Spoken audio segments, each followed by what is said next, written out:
This is Note-Taking Guide 2.4, polynomial functions from their roots or zeros. So what we're going to do today is we're going to go backwards and write our equations from knowing what our solutions are, our x-intercepts. My zeros here on this first example are -1, -2, and 3. So what I'm simply going to do is I'm going to put that into factored form, and then I'm going to just multiply that out. So this will go back in as x plus 1, x plus 2, and x minus 3. And I'm just going to start multiplying these together. X times x is x squared, x times 2 is plus 2x, 1 times x is 1x, and 2 times 1 is 2. Combine your like terms in the middle right here. You have x squared plus 3x plus 2, and we're still going to multiply that by the x minus 3. Most of the time I like to write that x minus 3 out front, but I want to do one just this way to make sure that you realize you can do it any direction you want to. X squared times x is x cubed. X squared times a minus 3 is a minus 3x squared. 3x times x is plus 3x squared. 3x times 3 is a minus 6x. 2 times x is plus 2x. And 2 times a negative 3 is a negative 6. Now we're just going to combine like terms. I notice right off the bat that my x squareds cancel. So I'm left with x cubed minus 4x minus 6 from my solution. This would be my equation that represents the graph that has x-intercepts at -1, -2, and 3. Our next equation here asks us to do the same thing, to write a polynomial function that has zeros at x equals 1. So I'm going to put that back in as x minus 1. X equals 3, which would be x minus 3. And x minus 5, which would be x plus 5 back in my parentheses. I'm just going to start multiplying. So I have x times x, which is x squared. Then a minus 3x. Minus 1x plus 3, combine like terms in the middle. So I have x squared minus 4x plus 3, and I have to multiply it still by the x plus 5. I'm going to bring the x plus 5 out in front this time. I know most of the time you guys like to see it that way. So x times x squared is x cubed. X times a minus 4x is a minus 4x squared. X times 3 is plus 3x. That would be plus 5x squared minus 20x, and then plus 15. We're going to combine like terms right there now. My x cubed stands alone. I have 4x squared here negative and 5x squared positive here, which would leave me with a positive x squared.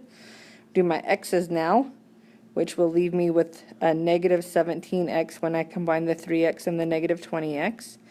And then I have the plus 15. So interesting thing to think about when we're graphing this is that if I were to find my y-intercept would be this value right here, the 15. Because a y-intercept comes from making all of our x values equal to 0. So that means this would become 0, this would become 0, this would become 0, and I'd be left with 15. So my y-intercept would be at positive 15. That's going to help us in just a minute as we're doing some other problems. All right, so looking at our graph here, we're going to write our equations from the graph. I see my graph crosses at a -2, which means I have x plus 2. My graph crosses at 3, which means I'm going to put it back in as x minus 3. And my graph crosses here at 7, which will be x minus 7. And I'm going to start my multiplication just like I did on all the other problems. I get x squared minus 3x plus 2x minus 6. Combine like terms to have the x squared minus x minus 6. And I'm going to bring that x minus 7 down. I'll bring it down in front just to make it look friendlier. And then I'm multiplying through again. So x times x squared is x cubed. Then x times negative x is a negative x squared. X times a negative 6 is a negative 6x. Negative 7 times x squared is a negative 7x squared. Negative 7 times negative x is a positive 7x. And negative 7 times negative 6 a positive 42. This time I lined up my like terms so I could add straight down. I have x cubed minus 8x squared plus 1x plus 42. And right here it looks like I'm done, but I want to bring up a point right here for you to look at for just a minute. If I look at where my graph crosses the y-axis at, my graph crosses the y-axis at 6. But just a minute ago I told you I could tell by my equation where my graph crosses by looking at that last number. I show my graph crossing the y-axis at 42. So my equation is not done yet. I need to be able to simplify it a little bit better. I need this 42 to become a positive 6. So how do I get 42 to become 6? I divide it by 7. So what I'm going to have to do in order to get this to be the correct solution is I'm going to have to divide this entire equation through by 7. And I'm going to just come in right sideways over here while I do this because I kind of ran out of room. But if I do the 1 on the x cubed divided by 7, I'll have 1/7 x cubed.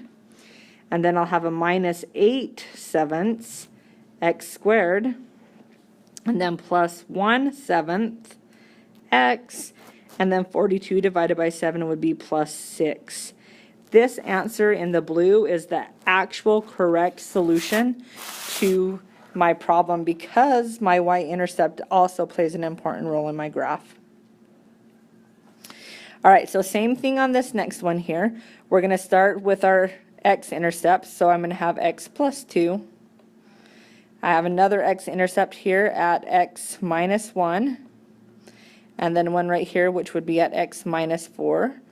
I'm going to take just a minute and multiply those all together, and then I need to make sure that I take into account that my y-intercept is at negative 4. So I need to check my y-intercept when I'm done. Okay, I'm going to start skipping some steps when I multiply here, so if you have some questions on this, come see Mrs. Clark in her classroom. So I'm going to get x squared minus x minus 2x minus 2 from the first part here. When I combine like terms, I have x squared minus 3x minus 2, and I still have to multiply that by the x minus 4. You can put it in the front if you'd like to see it better that way. To me, it doesn't matter, so I'm just going to put it back behind. When I multiply that again, I get x cubed minus 4x squared minus 3x squared plus 12x minus 2x plus 8. I'm going to combine those like terms now because I lined them up together, and I have x cubed minus 7x squared plus 10x plus 8. So my y-intercept is showing as a positive 8 right here, but I don't need it to be a positive 8, I need it to be a negative 4. So how am I going to get it to be a negative 4? Well, I'm going to have to divide that by a negative 2. If I divide this entire equation by a negative 2, then I can get the correct intercept. So I'll have a negative 1/2 x cubed minus 7/2 x squared plus 10 divided by 2 is 5, so 5x. And then 8 divided by 2 is 4. And interesting thing right here is I said divide by a negative 2, but then I did most of my division by a positive 2. So let's go back and check my signs. That will be a negative. This one will be positive. This one's going to be negative. And that one's going to be negative, so I have the right signs. So again, I needed it to be a negative 4, so I had to go back and correct my sign error right there when I divided. Okay, same kind of a problem here, except for this time it gives me 3 roots. 2 of them are the same, which means they have a multiplicity. And then it says that my leading coefficient has to be negative 1. So my first root is x equals 0. I could do x plus 0, but that's pretty stupid right there. That just doesn't even look smart. So when I do that x plus 0, I'm really just going to put x, because I don't need to show the 0 there on the x plus 0. So for the 0, I have x. For the x minus 3, I have x plus 3. And for the x minus 3, I have x plus 3 again. And I'm just going to start multiplying. When I multiply right here, I have x squared plus 3x. and then I have to multiply that through by the x plus 3. So I get x cubed plus 3x squared plus 3x squared plus 9x. When I combine that together, I have x cubed plus 6x squared plus 9x. Now it said my leading coefficient had to be a -3, and if I'm looking at that, my leading coefficient is not -3, my leading coefficient is 1. So in order to get that leading coefficient to be a -1/3, I think I might have just said that wrong a minute ago, I have to times this entire equation through by a -1/3 to get it to be the right leading coefficient. So I'm going to just come and do it right over here to the side. I'll have a -1/3 x cubed minus 2x squared, because I did 6 divided by a -1/3, and then minus 3x, because I did the 9 divided by a -1/3, or times by a 1/3 divided by 3. Okay, so this is my equation right here. All right, this next one is exactly the same way with a leading coefficient of 1.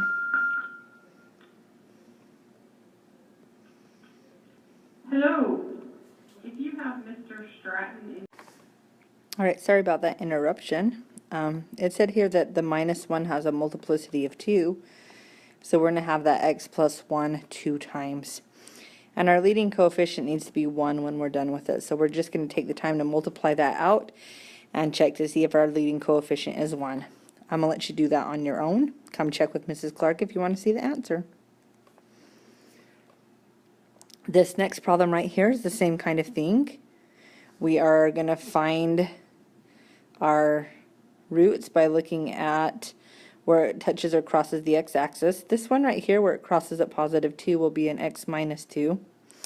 And this one right here at the x minus 2, because it touches there instead of crosses, we know that we're going to have an x plus 2 and an x plus 2, because that touching right there means a multiplicity of 2.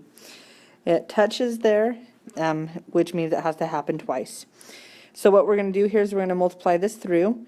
I know that this is a difference of squares, so I can take the time to multiply it, but I also know that it's just going to be x squared minus 4 because of the way that that factors. And then I'm going to have to multiply that through by the x plus 2. So I have x cubed plus 2x squared minus 4x and then minus 8. I need to check to make sure that my y-intercept is the right number. My y-intercept is a -4, and I'm showing my y-intercept as a -8, which means I need to divide my entire equation through by a 2. So I'm going to have 1/2 x cubed plus x squared minus 2x minus 4, which gives me the correct y-intercept. So I'm done right there.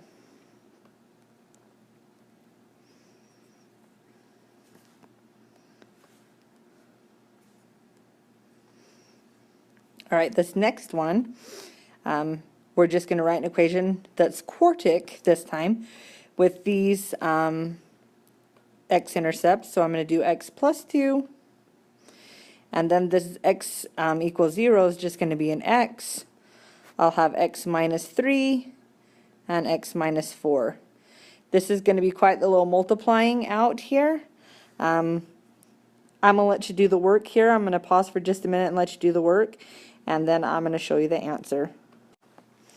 Okay, after doing all of the math on this, you should end up with x to the 4th minus 5x cubed minus 2x squared plus 24x. So do your math and see if you can come up with that answer. Thank you.